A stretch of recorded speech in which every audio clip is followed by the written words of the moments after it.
இந்த மிளகா பொடி தூவி வெட்டினதை கூட விமர்சனம் பண்ணியிருந்தாங்க. எது வீரம்ன்றத கேள்வி இப்படுத்தி இருந்தாங்க இல்லையா? ஆமா. இப்போ வீரம் அப்படிங்கும் பொழுது சண்டை போடுவதல்ல வீரம். இப்போ ஒருத்தனை போய் அசிங்கமா திட்டிடலாம், இல்ல ஒருத்தனை கல் எடுத்து அடிச்சிடலாம், கட்டை எடுத்து அடிச்சிடலாம், இந்த மாதிரி அருவாள் எடுத்து கூட வெட்டிடலாம். சட்டம் இருக்கும்போது தண்டனை கொடுக்க போகுது, அதெல்லாம் இது உன்னால் செய்ய முடியும்.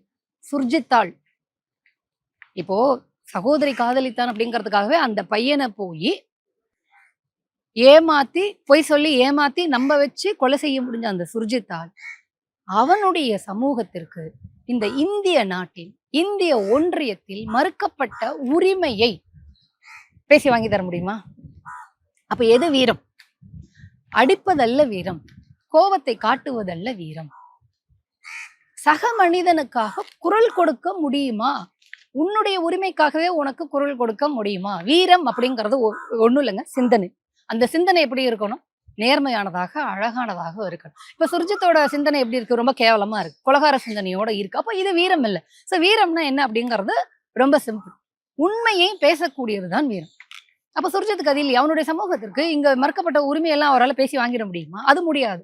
அப்போ இது போன்ற சமூக ரீதியாக சிந்தித்து உண்மையை பேசக்கூடிய, உரிமையை கேட்கக்கூடிய ஆற்றலும் அறிவும் திறனும் இல்லாதவர்கள் என்ன பண்றது? இந்த மாதிரி அருவாள் எடுத்து யாரையாவது வெட்டிட்டு தன்னுடைய கையாலாகாத தனத்தை மறைச்சுக்கிறது. இப்ப ஜாதி சங்க தலைவர்கள்லாம் அதானே பண்றாங்க. உன்னுடைய சமூகத்திற்கு இந்த ஒன்றியத்தில் மறுக்கப்பட்ட உரிமையை கேட்டு வாங்கி தர்றதுக்கு உன்னால முடியல. OBC all India quota, medical கோட்டால கொடுக்கவே முடியாத ரிசர்வேஷன் அப்படின்னு பிஜேபி சொன்னபோது திமுக தான் கேஸ் போட்டு, உச்சநீதிமன்றத்தில் கேஸ் போட்டு அது மீட்டு கொடுத்துச்சு. அதன் மூலியமா இப்ப 20,000 மாணவர்களுக்கு அந்த ஹையர் எஜுகேஷன் மெடிக்கல்ல சீட் கிடைச்சிச்சு.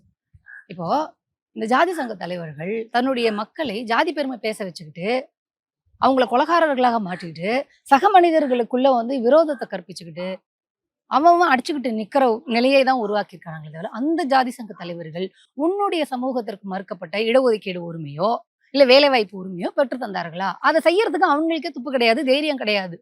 அப்போ அவங்க பர்றா நம்ம எல்லாம் என்ன ஜாதி அதுல சொல்லியிருப்பாங்க, உன் பரம்பரை என்ன தெரியுமா, உங்க அப்பா எப்படி இருந்தா தெரியுமா, உன் பாட்டை எப்படி இருந்தாரு தெரியுமா அப்படின்னாலும் அதுல கிண்டலா சொல்லியிருப்பாங்க. அப்படிதான் இருந்தீங்க. அதை மறைப்பதற்காக இப்ப யுவராஜ் எல்லாம் ஏன் இப்படி பண்றாரு? இந்த ஜாதி எண்ணிக்கையை வச்சு நான் என்னுடைய அதிகாரத்தை வச்சுக்கணும், பொருளாதாரத்தை சம்பாதிக்கணும், எனக்கு பின்னாடி இவ்வளவு நம்பர்ஸ் இருக்காங்கன்னு நான் போய் காமிச்சு சீன் போட்டுக்கிட்டு இருக்கணும், அதை வச்சு மக்கள் கிட்ட ஏமாத்தி வாங்கணும் அப்படிங்கிறதுக்காக இந்த சமூக மக்களே முட்டாளாக்கி இருந்தாங்க. அதுல ஒரு முட்டாளால சுஜித் இருந்திருக்கு.